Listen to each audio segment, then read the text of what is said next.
Lukas pasal 12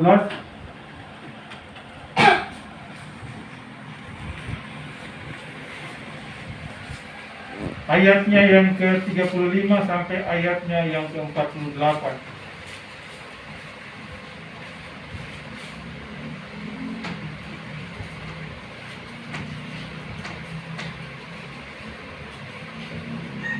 Lukas pasal 12 ayat 35 sampai ayatnya yang ke-48. Saya ajak jemaat kita baca bersama-sama. Judulnya kewaspadaan. Mari kita mulai. Hendaklah pinggangmu tetap berikat dan pelitamu tetap menyala. Dan hendaklah kamu sama seperti orang-orang yang menanti-nanti tuannya yang pulang dari perkawinan, supaya jika ia datang dan mengetuk pintu, segera dibuka pintu baginya. Berbahagialah hamba-hamba yang didapati tuannya berjaga-jaga ketika ia datang. Aku berkata kepadamu, sesungguhnya ia akan mengikat pinggangnya dan mempersilahkan mereka duduk makan, dan ia akan datang melayani mereka. Dan apabila ia datang pada tengah malam atau pada dini hari dan mendapati mereka berlaku demikian, maka berbahagialah mereka. Tetapi ketahuilah ini, jika tuan rumah tahu pukul berapa pencuri akan datang, ia tidak akan membiarkan rumahnya dibongkar.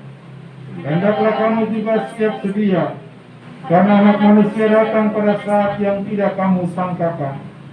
Kata Petrus, Tuhan, kamikah yang engkau maksudkan dengan perumpamaan itu, atau juga semua orang? Jawab Tuhan, jadi siapakah pengurus rumah yang setia dan bijaksana, yang akan diangkat oleh Tuhannya menjadi kepala atas semua hambanya, untuk memberikan makanan kepada mereka pada waktunya? Berbahagialah hamba yang didapati tuannya melakukan tugasnya itu. Ketika tuannya itu datang, aku berkata kepadamu, sesungguhnya tuannya itu akan mengangkat dia menjadi pengawas segala miliknya. Akan tetapi, jikalau hamba itu jahat dan berkata di dalam hatinya, Tuanku tidak datang-datang, lalu ia mulai memukul hamba-hamba laki-laki dan hamba-hamba perempuan, dan makan minum dan mabuk, maka Tuhan hamba itu akan datang pada hari yang tidak disangkakannya, dan pada saat yang tidak diketahuinya, dan akan membunuh dia dan membuat dia senasib dengan orang-orang yang tidak setia. Adapun hamba yang tahu akan kehendak tuannya, tetapi yang tidak mengadakan persiapan atau tidak melakukan apa yang dikehendaki tuannya, dia akan menerima banyak pukulan. Tetapi barang siapa tidak tahu akan kehendak tuannya dan melakukan apa yang harus mendatangkan pukulan, ia akan menerima sedikit pukulan. Setiap orang yang kepadanya banyak diberi, daripadanya akan banyak dituntut. Dan kepada siapa yang banyak dipercayakan, daripadanya akan lebih banyak lagi dituntut. Demikianlah firman Tuhan, firman yang boleh mendapati kita untuk didengar, untuk direnungkan, dan menjadi pengajaran yang tinggal dalam menuntun kehidupan kita selagi ada di dunia ini. Kita akan menyatakan syukur lebih dulu sebelum kita mendengarkan kesaksian firman Tuhan, dengan mempersiapkan dari nyanyian rohani nomor 129.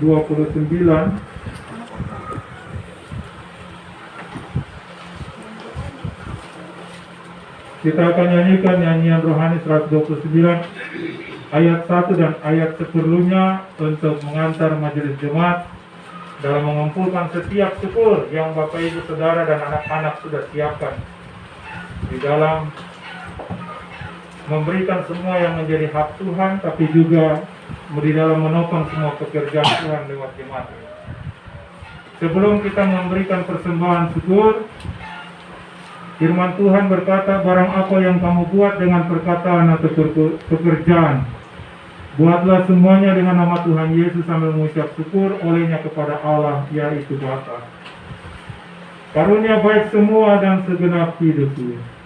Karunia baik semua dan segenap hidupku.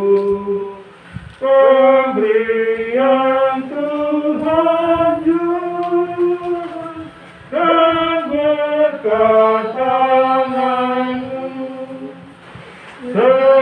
setiamu yang Bapa, menjaga langkahku, tak tersebut berapa besar anugerah-Mu. Beri di dalam hamba terpasang kasih-Mu, sedang bertambah-tambah setia hatiku. Kiranya ku gemari segala harta-Mu, dan janganlah ku cari kekayaan semu.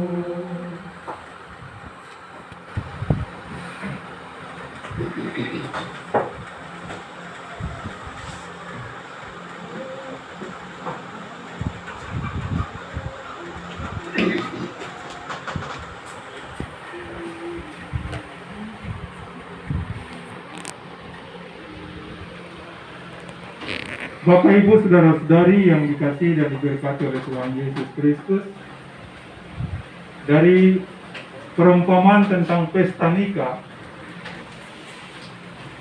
kita diajak untuk sesuai dengan judul perikop bacaan, waspada. Waspada di dalam hari-hari Tuhan yang semakin dekat menjelang kedatangannya yang kedua kali, lewat kehidupan kita sebagai hidup kekristenan dan menjalani semua penderitaan sebagai orang Kristen. Judul yang diberikan lewat firman Tuhan ini, sukacita hidup melayani. Sukacita hidup melayani. Jemaat Tuhan yang terkasih, sekian lama kita rindu betul untuk ada dalam persekutuan seperti ini lagi. Hari ini kita bersyukur ketika tanggal 8 Agustus sudah diperbolehkan untuk kita boleh berkumpul dalam ibadah secara terbatas dengan menggunakan protokol kesehatan dalam kewaspadaan. Kita melakukan ini karena kita percaya kita ada dalam dunia. Ada dalam dunia berarti ada orang sehat, ada orang sakit. Itu berarti bahwa terlepas dari semua kebijakan pemerintah, kita tidak termakan berita-berita hoax, tetapi kita mawas diri, waspada dalam rangka supaya kita sehat.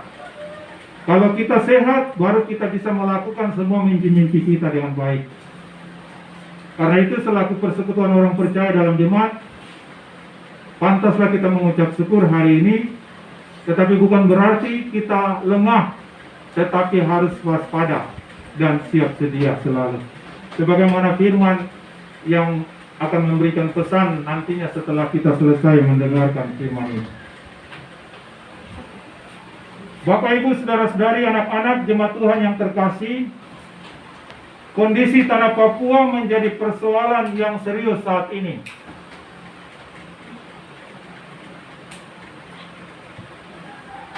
Gereja memikirkan hal ini terjadi bukan di lingkup pemerintah saja, lingkungan sosial masyarakat saja tidak.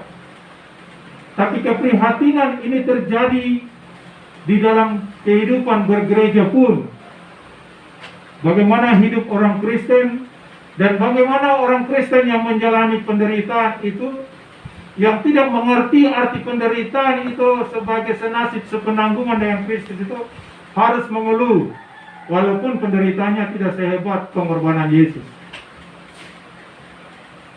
Kalau tadi kita dengar dari 1 Petrus pasal 4 tentang bagaimana kita memahami penderitaan orang Kristen, maka tidak ada yang luar biasa dengan COVID yang sedang kita jalani, walaupun bayangannya menakutkan dan mematikan. Karena apa? Karena Allah pemilik semua ciptaan di dunia ini, termasuk sakit penyakit, termasuk semua hal yang jelek yang tidak diinginkan oleh anak-anaknya. Karena itu pagi hari ini, di tengah-tengah kondisi Papua, karena hari ini orang Papua atau orang-orang yang ada di Papua banyak yang meninggal karena miskin, karena sakit penyakit, karena miras, karena nafsa, narkotika, psikotropika, dan zat adiktif, karena free sex, adik kakak bisa hubungan seks, bapak dengan anak bisa hubungan seks, karena HIV AIDS, bahkan yang terakhir karena politik, karena segelintir di daerah tertentu dikatakan sebagai teroris.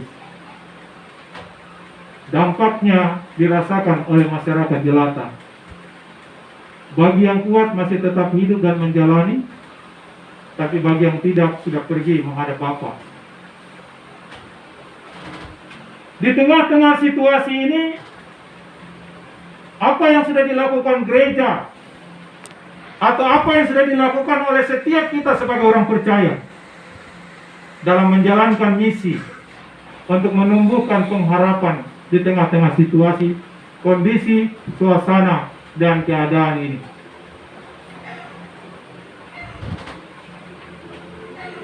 Perumpamaan ini yang menjelaskan tentang ada tuan dan ada budak atau ada hamba. Ini menggambarkan tentang kerajaan Allah sebagai sebuah rumah di mana seorang tuan sebagai pemilik mengangkat seorang budak atau hamba untuk menjaga rumahnya dan seluruh miliknya, yang akan digambarkan dalam kesaksian lewat perumpamaan ini untuk kita ambil benang merahnya di tengah-tengah situasi yang kita hadapi saat ini. Ibu bapak, saudara-saudari yang dikasihi dan diberkati oleh Tuhan Yesus Kristus.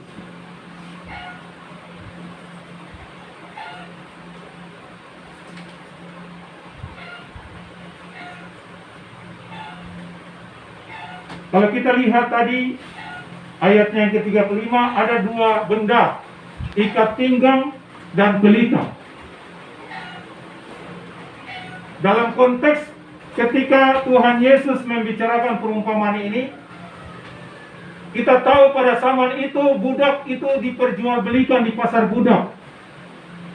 Karena itu seorang tuan punya hak ketika dia menebus seorang budak dengan cara membelinya, maka apa saja yang menjadi hak dari budak itu tidak ada di mata tuannya. Sampai budak itu dibunuh pun oleh tuannya, tidak ada yang bisa menghalanginya. Itu situasi pada waktu itu ketika perumpamaan ini ditulis dan disampaikan oleh Dr. Lukas untuk menjadi pembelajaran kita.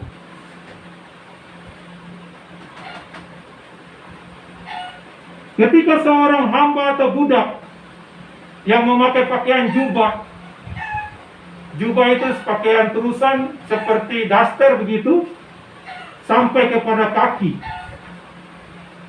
Dan pakaian ini ketika dipakai oleh seorang budak dalam melayani pekerjaan tuannya, atau dalam melayani tuannya, atau dalam melayani dan melaksanakan tanggung jawabnya di dalam rumah, maka pakaiannya itu harus digulung sampai di pinggang, baru diikat dengan ikat pinggang.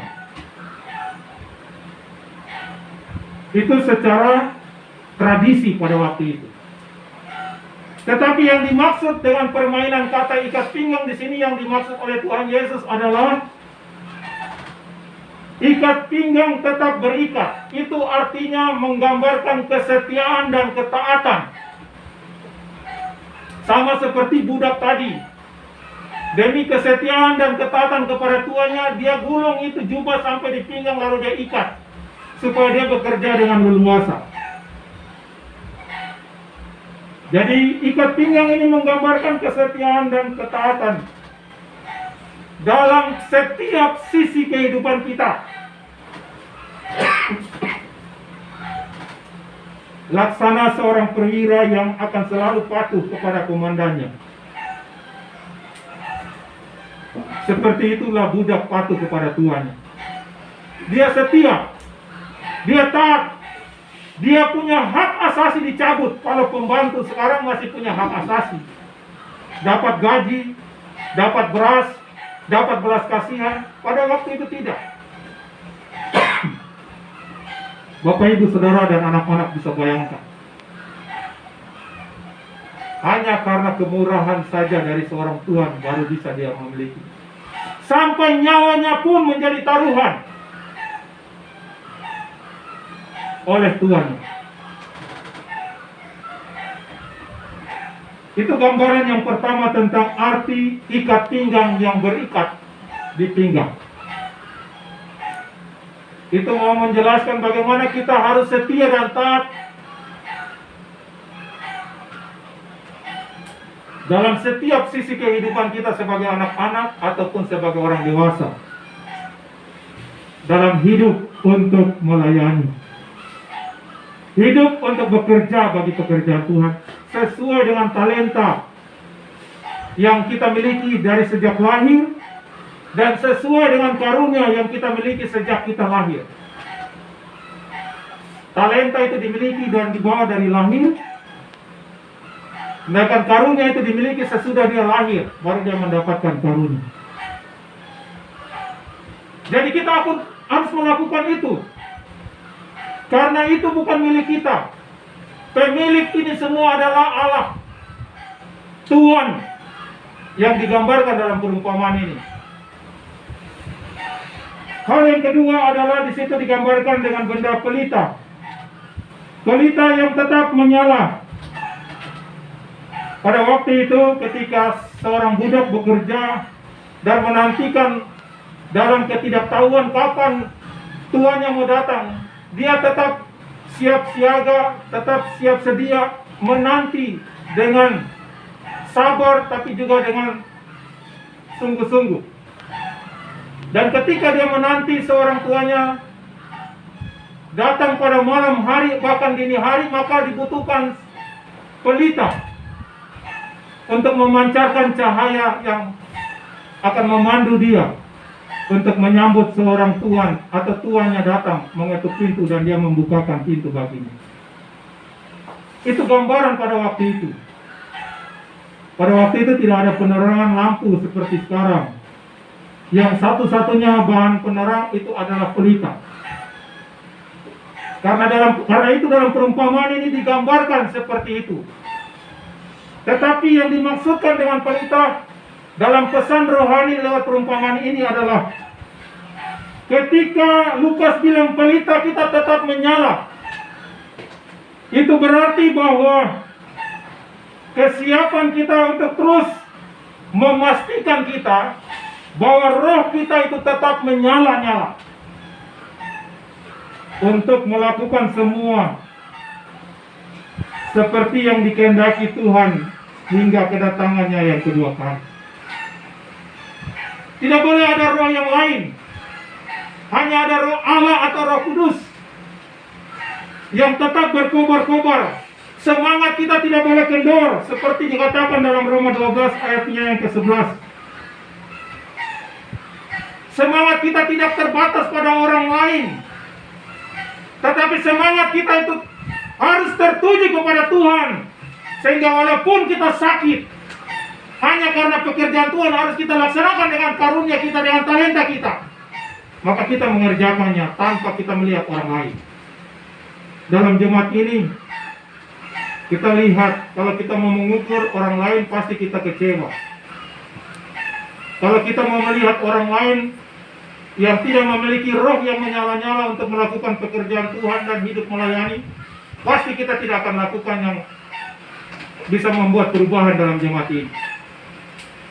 Karena itu hidup kita ini, semua yang kita miliki ini adalah milik Tuhan, bukan milik diri kita sendiri. Tenaga kita, pikiran kita, talenta kita, karunia kita, harta benda kita harus tertuju untuk melayani Tuhan, bukan untuk melayani diri sendiri atau melayani pekerjaan Tuhan, tapi dituntut untuk juga supaya orang lain melihat kita bekerja. Bukan seperti itu, Bapak Ibu. Mestinya sama seperti budak yang di dalam ketidakpastian, ketidaktahuan, dia tetap waspada, dia tetap siap siaga. Kapanpun tuannya datang, dia tetap waspada dan siap siaga. Mestinya kita juga harus seperti itu. Melakukan pekerjaan Tuhan dengan roh yang menyala-nyala tidak akan mematikan semangat kita dan mengendorkan semangat kita.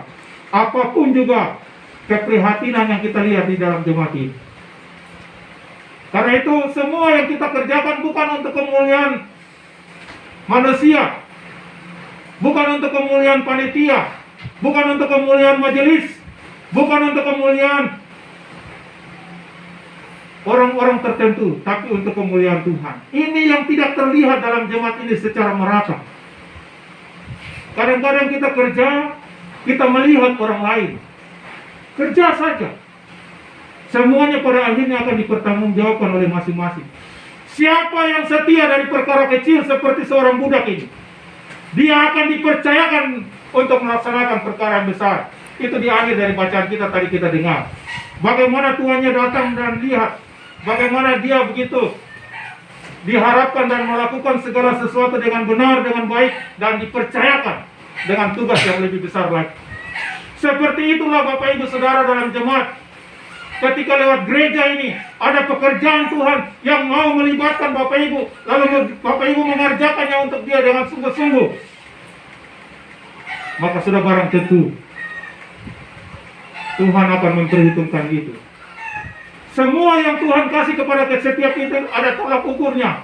Dia tidak kasih sembarangan kepada setiap orang karunia dan talenta. Tetapi kadang-kadang kita tidak menggunakan pelita yang membakar roh kita untuk menyala-nyala bekerja bagi pekerjaannya. Malah kita memadamkan pelita itu dalam diri kita sebagai karunia talenta yang kita punyai untuk memperbaiki, untuk membangun, untuk membenahi, untuk membuat sesuatu yang baik dan benar dalam jemaat ini. Dan disitulah Bapak Ibu tidak akan mendapatkan perkara yang lebih besar, dan perkara yang kecil itu sajalah yang Bapak Ibu tetap dapat. Ibu Bapak Saudara-saudara yang dikasihi dan diberkati oleh Tuhan Yesus Kristus, dari kebenaran firman Tuhan ini ada 4 hal yang mau saya sampaikan sebagai perenungan bagi kita dari makna pesan perumpamaan ini. Di tengah-tengah menantikan kedatangan Tuhan yang kedua kali, dalam situasi, suasana, kondisi, dan keadaan apapun. Pertama, bahwa Allah itu adalah pemilik dunia dan segala yang ada di dalamnya. Semua sumber daya manusia di dalam diri orang percaya adalah milik Tuhan semuanya. Baik itu manusianya, baik itu talentanya, karunianya, harta bendanya, keterampilannya, kepintarannya, harus dipakai untuk melayani seperti budak tadi melayani tuannya. Maka kita pun yang mendapatkan itu sebagai kepercayaan harus melayani Tuhan Yesus di dalam pekerjaan. Itu yang pertama. Yang kedua, kita ini adalah hamba atau budak dosa yang telah ditebus dan dibeli oleh Yesus Kristus. Yesus Kristus itu adalah Tuhan atau Tuhan yang membeli dengan darah dan nyawanya. Sehingga melayani itu adalah ucapan syukur kepada Tuhan Yesus. Jadi ketika Bapak Ibu melayani pekerjaan Tuhan, baik itu fisik maupun tugas-tugas dari panggilan gereja, Karena saya, Bapak Ibu, saudara-saudari, dan anak-anak melakukannya karena mengucap syukur kepada Tuhan yang sudah menebus itu bagi kita lewat dosa-dosa kita. Jadi kalau saya kerja membanting tulang sampai saya sakit, sakit yang tidak seberapa dari apa yang Tuhan Yesus pikul dan korbankan, maka saya melakukan itu karena saya mau membalas dengan ucapan syukur apa yang Tuhan Yesus sudah buat untuk saya lebih dulu. Itu hal yang kedua. Hal yang ketiga, tanggung jawab manusia sebagai penata layanan atau hamba atau budak di dalam rumah Allah berdasarkan pandangan tidak ada yang menjadi milik pribadi, maka diri kita, tenaga, pikiran, waktu dan harta kita dan lain-lain untuk melayani pekerjaan Tuhan. Sekali lagi, tidak ada yang kita miliki itu sebagai milik pribadi. Semuanya itu milik Allah yang dipercayakan untuk sementara. Hal yang keempat, manusia yang mempunyai pandangan yang salah dan keliru pasti dia akan egois. Dia akan mencari kesalahan pada orang lain. Dia akan mengkambing hitamkan orang lain. Orang lain yang setia, rajin, dengar-dengaran dan taat dibicara hancur, padahal dirinya sendiri tidak melakukan apa-apa. Inilah yang dinamakan dengan manusia yang egois. Manusia yang hanya sifatnya materialistis, yang dikejar hanya harta benda dan uang. Hidupnya tidak berarti untuk Tuhan. Manusia yang seperti ini harus segera berubah, harus segera bertobat, karena semuanya tidak kekal.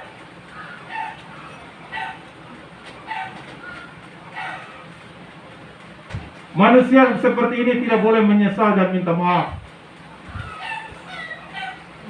Sebab menyesal dan minta maaf, hari ini dia menyesal, hari ini dia minta maaf, besok dia akan buat lagi. Tetapi manusia seperti ini harus berubah dan bertobat untuk Tuhan.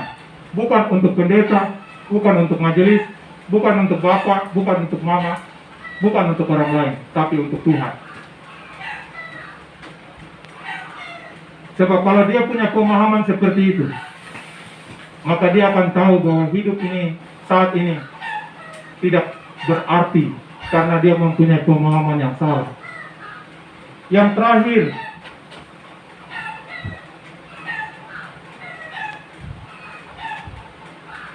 Tuhan Yesus atau Tuhan selalu mengukur dan menghargai soal-soal yang kecil atau sepele.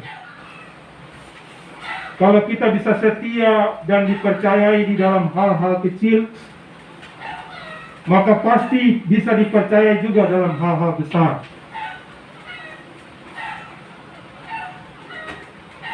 Orang yang biasa budayakan kerja yang produktif, hidupnya bersih, hidupnya jujur, disiplin dalam tugas, dan dalam perilaku setiap hari dan lain-lain, maka orang-orang ini akan mendapatkan sesuatu yang lebih besar. Sebaliknya, kalau sudah terbiasa kerja asal-asalan, tidak jujur, dan tidak disiplin, malas tahu dalam kehidupan sehari-hari, dan lain-lainnya, pasti akan berdampak juga ketika mengerjakan pekerjaan Tuhan. Jadi hari-hari hidupnya tidak ada roh yang menyala-nyala untuk membuat dia hidup dan menjadi terang. Tidak ada kesetiaan dan ketaatan yang diikatnya. Maka sudah barang tentu pekerjaan Tuhan juga akan dikerjakan untuk mendatangkan kehancuran. Dengan mengadu domba, dengan memfitnah, dengan mencela, bahkan mengambil keuntungan di atas penderitaan anggota jemaat yang lain.